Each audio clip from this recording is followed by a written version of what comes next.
You're watching Rogers TV, London.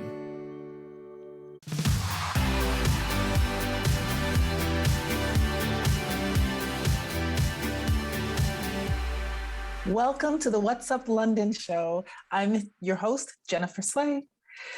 Before we start, I just want to acknowledge my ancestors that came before me and express my appreciation and recognition of the privilege I have to live on Indigenous lands, specifically the Anishinaabeg, the Haudenosaunee, the Nanaipaiwak, and the Ottawaneran peoples. Our lineup of guests today will warm your hearts. First, we have Nicole Case from Mission Services, who will share some of the great things this organization does in the community, as well as a big event that's coming up. Hello, Nicole, and welcome to the show. Thank you so much for having me. No problem, no problem. So please tell us about Mission Services. Mission Services is actually celebrating our 70th anniversary in London this year. We have 5 different branches. Primarily, the Men's Mission provides emergency shelter for men experiencing homelessness in the city. We have our community mental health programs, which do a lot of outreach for people who are living on the streets and struggling with mental illness. Our Quinton Warner House provides an addiction treatment program. It's a 4-month live-in program for men who are struggling with addiction. And then we have Roth Home Family Shelter, which provides both emergency shelter for families with children, as well as support in finding and maintaining housing for families. Wow, amazing. That's a lot of stuff that you do. We're very busy, yes. Oh my goodness. But you know, in order to be able to do all of that, then you must have to do some fundraising. Exactly. And that's why I was so happy to talk to you today. We have one of our big fundraising events coming up next month. It's on Thursday, November the 25th. It's our annual Hope Banquet and silent auction. And this year we're doing it a little bit differently. The event will be entirely virtual. We're offering a live streamed keynote speaker. Her name is Liz Murray. We're offering a 3-course curbside pickup dinner option. So you can recreate a banquet in your comfort of your own home. We'll have music, we'll have virtual networking lounges. So we're really trying to take the fundraising banquet experience, but let you do it with some more flexibility. That is so awesome. So you go, you pick up your food, you bring it home, you can get dressed up and watch everything virtually. You can get dressed up, you can get dressed down. The beauty of it. Love it, love it, love it. Okay, and so the silent auction, tell me more about the silent auction. How can we get involved with that? Sure. So the silent auction, we have 2 separate lots of items that have been generously donated. We have anything you can think of, family excursions you can do with the kids. We've got some beautiful pieces of art, gift baskets, gift certificates to restaurants and experiences around the city. So starting on October 25th, the first lot will open and you can bid online. That lot will take 2 weeks. And then our second lot will run starting November 9th. And you'll be able to bid on those right up until the event day on the 25th. So Nicole, tell us more about the keynote speaker. So one of the benefits of doing this virtually is that we got to have this amazing keynote speaker who'll be joining us from New York City. Her name is Liz Murray. Most people probably have heard of her because she experienced homelessness as a child. And when she was 15, with the help of her community support, she was able to complete high school, and she actually won a scholarship to Harvard, which is amazing. And so she speaks really passionately about the power that community played in her success story, and that everybody needs that support network. And it just ties in so beautifully with what we're trying to do here in London as well. So the real banquet experience, great speaker, great food. It's going to be an amazing time. It's going to be really wonderful, and we hope you can join us. Wonderful, wonderful. Okay. And so how can we get tickets to this event? So tickets are available at the website mslhopebanquet.eventbrite.ca.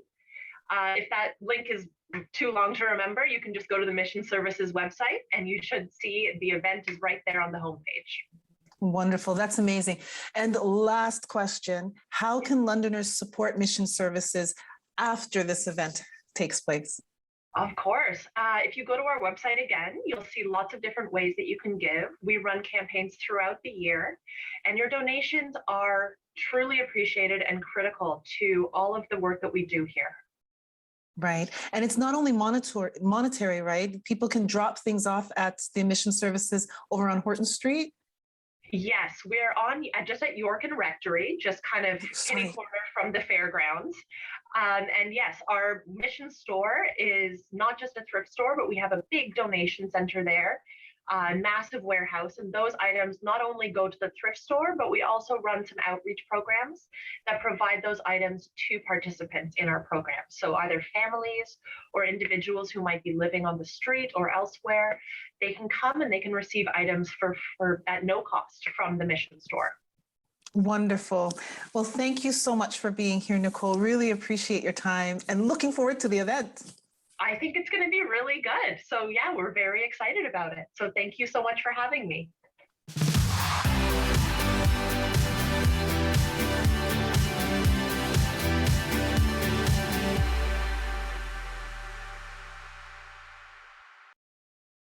This program is brought to you by the following sponsors.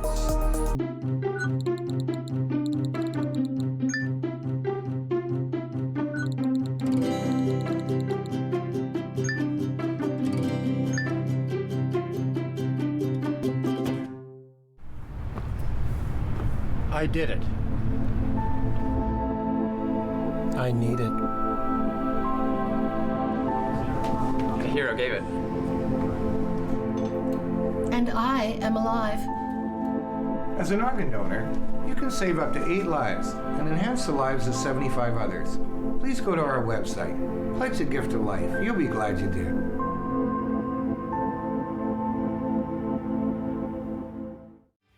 Jeff from Chillin' and Grillin' with Jeff. We're back for season 3. We've had the opportunity to see some great backyards and have some great barbecue. Join us, Chillin' and Grillin' with Jeff.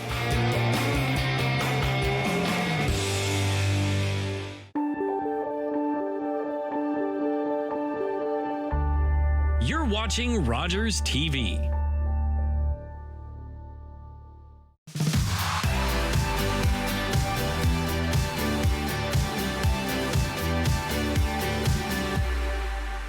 Welcome back. I'm so excited about our next guests because it's beautiful to see youth perform and show their talents. 2 members, Laura and Hayden, are here to talk about the London Youth Symphony. Hello, Laura, and hello, Hayden. Welcome to the show. Hi, thank you for having us. Yeah, thank you for having us. No problem, no problem. So tell us about the London Youth Symphony. So we have been around since 1961. And this year we are back from a break due to COVID. So back stronger than ever. We have currently 32 musicians. And so we are up and going, and we have our first concert coming up. Oh, that is amazing. And we're going to talk about the concert, but I want to know more about the musicians. So you say you have 32 musicians. Yep. And they range from 13 to how old? To 23. That's our age range.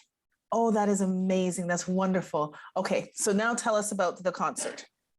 So it's November 21st at 3 p.m. at the Dundas United Church on Dundas Street. We'll be playing Sibelius, the Haydn Symphony, the 104, the London, a Allegro risoluto for winds as well. It will be featuring our new brass group. Nice. Awesome.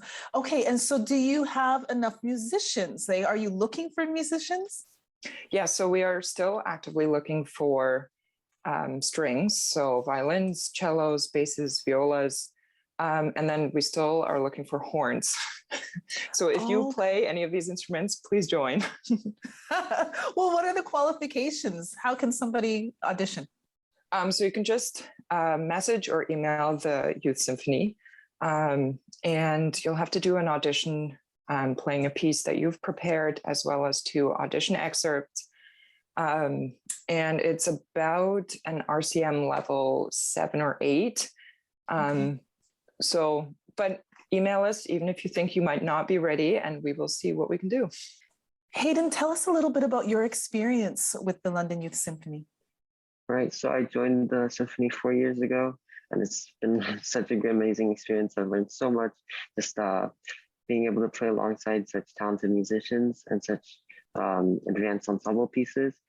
I really enjoy each week going there and having a conductor, and we usually have sectionals where we have teachers come in and teach us individual sections, and it's just such a great learning experience for us. So Hayden, what made you want to become part of the symphony?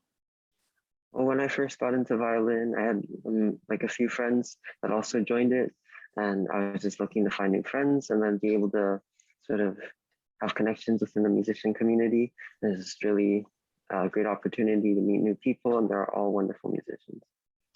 Okay. And so what would be the biggest thing that you think you've gotten out of it so far? Because you're recruiting, right? So we want to make it enticing for people. Right. Definitely playing in an ensemble is very different from, solo piece, practicing by yourself.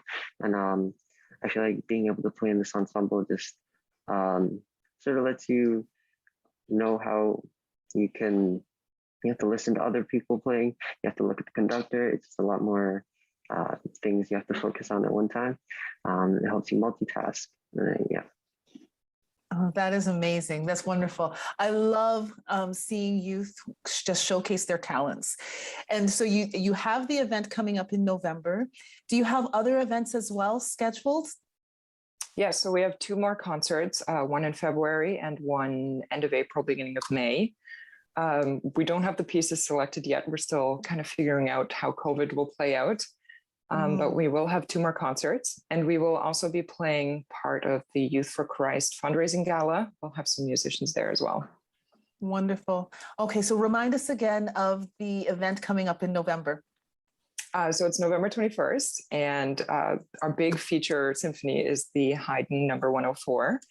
And make sure to come out, and tickets will come on sale. So just make sure to watch our social medias, and we'll let you know how to buy tickets. Wonderful. Well, we'll have to have you back again just prior to your other events as well. Thank you so much for being here. Thank you for having us.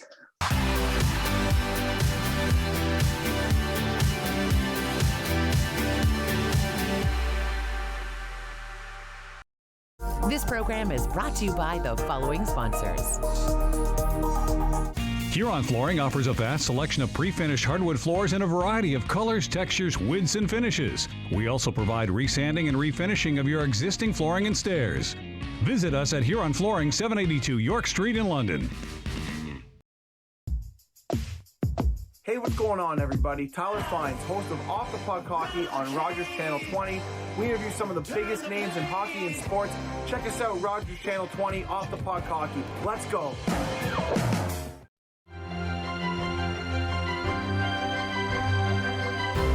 I'm Shannon Woolley, host of Batter Up Beachville on Rogers TV. Join myself and Doug Harris as we learn more about the first recorded baseball game in Beachville.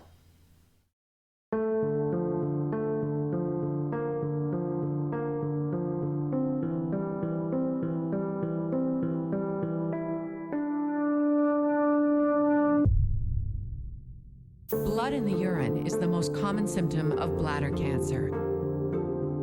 Don't ignore this warning sign, not even once.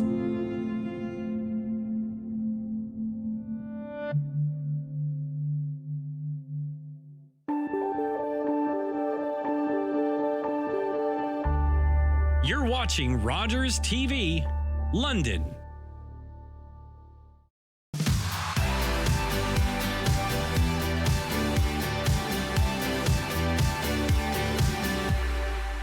Welcome back.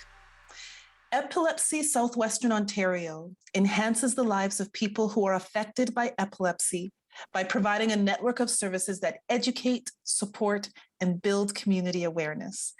Michelle Franklin is here to talk to us about a ghouling Halloween event. Hello, Michelle, and welcome to the show. Hello, thank you so much for having me. I'm so excited to be here. Oh, we're happy to have you. Happy to have you. So, epilepsy. On TV, when you're watching the movies and stuff like that, and people talk about epilepsy, you see grand mal seizures. And I feel that there's more to it than that. Can you just explain a little bit about what is epilepsy? Yes, absolutely. And you're so right. I think when all we're exposed to is what we see on TV, that tends to be what we think about. But epilepsy is technically a mixed up message. A seizure is a mixed up message in the brain that happens sporadically and unprovoked. So when someone has 2 or more unprovoked seizures, that is when they would be given the diagnosis of epilepsy. And depending where in the brain that mixed up message happens, when those neurons are communicating, will depend what you see outwardly as a seizure. So if the mixed up messages happen in the entire brain at the same time, someone would lose consciousness and the brain may tell their body to shake. But there are also many different types of seizures where someone doesn't lose consciousness and doesn't fall to the ground and doesn't shake. So there's one that looks like someone's just staring, which is called a focal seizure. There are also ones where people wander around and it affects the motor strip on their brain. So seizures can look like many different things, but you're definitely right. I think stereotypically, we think of the convulsive seizure for sure. Right. And so how does your organization support those living with epilepsy? Great question. So we do all of the non-medical support services. So one of the pillars of our organization is to provide education. So public education around what to do if someone has a seizure, around sort of busting myths that sometimes are still believed to be true with epilepsy. For example, that it's contagious or you can swallow your tongue when someone has a seizure. Neither of those are true. But we also provide support to the family. So any emotional support they might need, coping. A diagnosis of epilepsy can be devastating. It impacts your independence and many of your daily living activities. So, yeah. Wow. So there's a lot to learn, obviously. Absolutely. Now you have an event coming up that sounds very interesting called Ghouling Pianos. Can you tell us about that? Yes, so pre-COVID, it was dueling pianos. So we had 2 pianists come and perform. And then because it happens around Halloween, it's called ghouling pianos. So that's how the name came to be. During COVID, it's actually just one performer. And his name's Joe. He's from Main Street Dueling Pianos. He's fabulous. He's played in Vegas for many years. And he's done this event with us for several years. So essentially, it's a live all request piano show. You request your songs and he plays everything from Eminem to the good old oldies. So he's absolutely fabulous. It's a lot of fun. That does sound fun. So can you go up and sing while he's playing? When it's in person, yes, but it is virtual, so you'll have to dance and sing by yourself. But we're hoping people dress up, and we have some Halloween activities and a Halloween costume contest, so it should be lots of fun. Wonderful. So tell us more about how London can help. How can London help you? So London can help by buying tickets and attending our event. And there's more information on our website at epilepsyswo.ca. Tickets are $25 per household.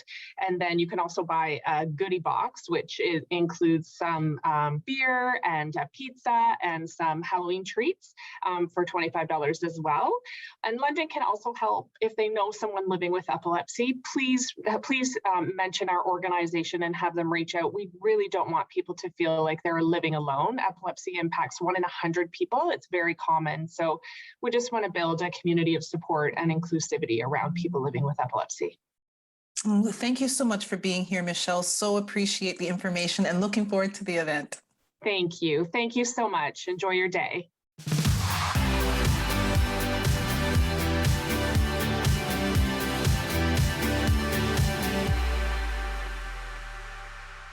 Hi, I'm Dan Mailer. I'm the host of London Lights, the show where we talk about notable Londoners who have made a big mark, big impact on the world of music, entertainment, sports, politics. October 5th, 2014, my daughter was hit by a train. She was walking along the sides of the tracks, and it shattered her world.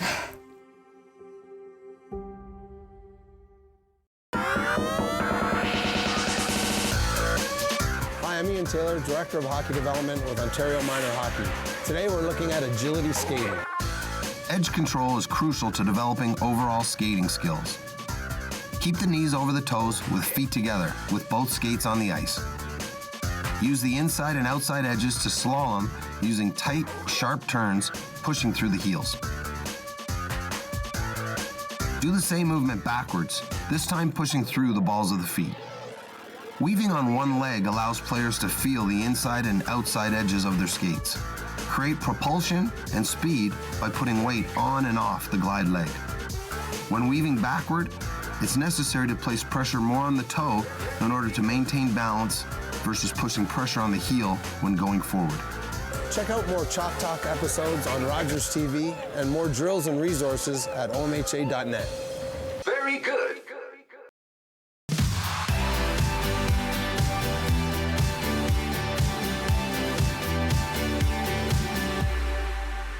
Many people are largely unaware of food insecurity in Southwestern Ontario. Not only does it exist, but it also affects an increasing number of people from all walks of life, not just the stereotypical people experiencing homelessness. Nominated for the prestigious Pillar Innovation Award in the category of Community Innovation, please welcome Paul, who will tell us more about the problem and their efforts to resolve the issue. Welcome, Paul, and congratulations on your nomination. Excellent. Thank you very much. So please tell us a little bit more about how you did get nominated. So tell us about Food Bruce Gray. Food Bruce Gray is a tool. NPX created it. They did a phenomenal job very, very quickly setting it up for us. I work with food banks, meal programs, and community gardens. And what we're trying to do is to inform, educate, and correct misconceptions about the size and scope of food insecurity in rural Ontario. And up until this point, there really wasn't anything that would help with that. There were lots of anecdotal stories, and everybody had heard those, but there wasn't any real data to support that. And what we wanted to do was we wanted to inform people that it was an issue here. We wanted to educate not only regular people, but we wanted to educate all three levels of government as far as the size and scope of this issue, so that we could draw attention to it and get funding for it, and also to correct some misconceptions. When people talk about food insecurity, the first thing they do is what pops into their head is food banks. And food banks do a great job, but food banks are really just a Band-Aid. They were meant to be temporary, and 40 years later, we still have them. So when we start conversations about food insecurity, we want to educate people that the issue really is the lack of affordable and safe housing and poverty. And if we're able to do that with real data that's coming from the organizations, that's the real beauty about foodbrucegray.com. It takes the information from the people that are doing the frontline work, the volunteers, the senior citizens, the people that are feeding the vulnerable people in our communities. And that's what foodbrucegray.com is about. It really gives a real-time tool that anybody that's interested in food insecurity can go in and look at the information right now. Up until then, the only data that was available were the hunger reports, and they were good, but they were really a rearview mirror tool. When you looked at those things, the data was up to 2 years old. It wasn't very accessible. Now it's online and anybody can look at it. Yeah, awareness is key. When you're aware of something, you're able to do something to help fix the issue, right? But Exactly. you got to be aware. Exactly. And with regards to food insecurity, there's this belief that those who are impacted by it are just people who are either experiencing homelessness or living below the poverty line, but that's not the case. No, it's not. And one of the things that we're really helping to draw attention to, there's certainly the people that are homeless that need assistance, but because housing is so expensive in rural areas, what used to be defined as the middle class, they're using food banks, they're using the meal programs, and with the meal programs in this area, the demand went up by more than 300%. during the pandemic. And nobody even thinks about meal programs. We have a group here in Owen Sound, it's called OShare. And last month they fed 11,000 people, which again is just a staggering number of people. And they're from all walks of life. They're not what would be stereotypically defined as, homeless people. Right. And you're based in Owen Sound in the Bruce Grey area, but you've been expanding. Can you tell us a little bit more about that expansion? Yeah, again, NPX did a phenomenal job working with the data that all of the different food banks and meal programs and gardens, because there's more than 50 organizations throughout the two counties that are dedicated to working on food insecurity. So they were able to take the data that they were collecting and created this website, but they also created it so it could be used basically anywhere in the country. And we've had conversations as far west as Edmonton, Windsor, Essex, which is quite near London, is using a version of the system now. It's up and it's running. We've also had conversations with quite a few other community groups, and that's where NPX really deserves a lot of credit. They've been providing their services as a donation to help those communities. So again, they're the real stars with this, plus the fact that the food organizations themselves and the volunteers, this app or program is really helping draw attention to them, which is really important to us. Volunteers, a lot of things that are being done to support those who are experiencing difficulties and challenges are because of the volunteers. And so really, we do need to thank them. Yeah, very much. Oh, no, that's okay. And we thank you so much as well. I know that you probably didn't do this for the recognition, but obviously Pillar has recognized you, and we wish you luck with regards to your nomination. Well, thank you very much. Well, that's a wrap. Thank you to all the guests for being on the show and sharing what's up in London, Ontario. Please visit our social media, like, share, comment, and we'll see you again next week. Bye.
Call the Rogers TV viewer response line, email us, or connect with us on social media.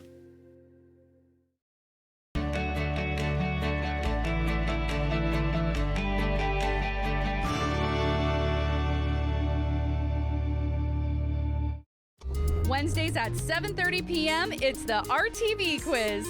Giovanni Petiti hosts a weekly trivia competition that lets you play from the comfort of your couch.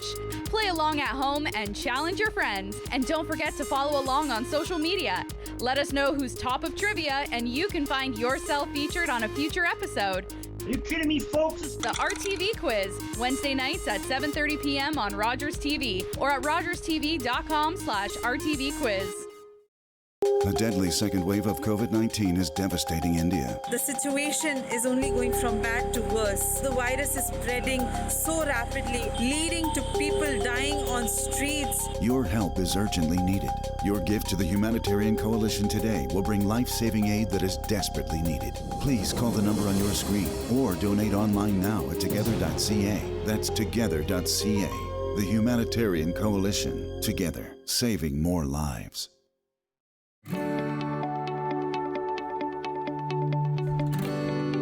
You're watching Rogers TV.